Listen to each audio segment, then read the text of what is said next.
ಸಮಾಜ ಸೇವೆಯಲ್ಲಿ ಜಿಲ್ಲೆಯಲ್ಲೇ ಗಮನ ಸೆಳೆದ ಉಪ್ಪಳ ಬ್ರದರ್ಸ್ ಮಣಿಮುಂಡ ಸಂಘಟನೆಯ 30ನೇ ವಾರ್ಷಿಕೋತ್ಸವದ ಅಂಗವಾಗಿ ಕೊಡಮಾಡುವ ಬ್ರದರ್ಸ್ ಮಣಿಮುಂಡ ಪ್ರಶಸ್ತಿಯನ್ನು ಪ್ರಕಟಿಸಲಾಯಿತು.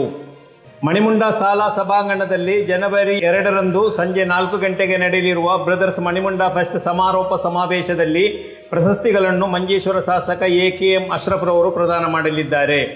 ಮೂಸಾ ಹಾಜಿ ಸ್ಮರಣಾರ್ಥ ಸಮಾಜ ಸಬಲೀಕರಣ ಪ್ರಶಸ್ತಿಗೆ ಕೆ.ಎಂ. ಅಬೂಬಕರ್, ಸೈಯದ್ ಯೂಸುಫ್ ಹಾಜಿ ಸ್ಮಾರಕ ಸಮುದಾಯ ಅಭಿವೃದ್ಧಿಗೆ ಎಂ.ಕೆ. ಅಲಿ ಮಾಸ್ಟರ್ ಹಾಗೂ ಸಮಾಜ ಸೇವೆಗಾಗಿ ನೀಡಲಾಗುತ್ತಿರುವ ಜುಲ್ಫಿಕರ್ ಉಂಬೈಚಾ ಪ್ರಶಸ್ತಿಗೆ ಅಬ್ದುಲ್ ರಶೀದ್ ಉಸ್ಮಾನ್ ಆಯ್ಕೆಯಾಗಿದ್ದಾರೆ.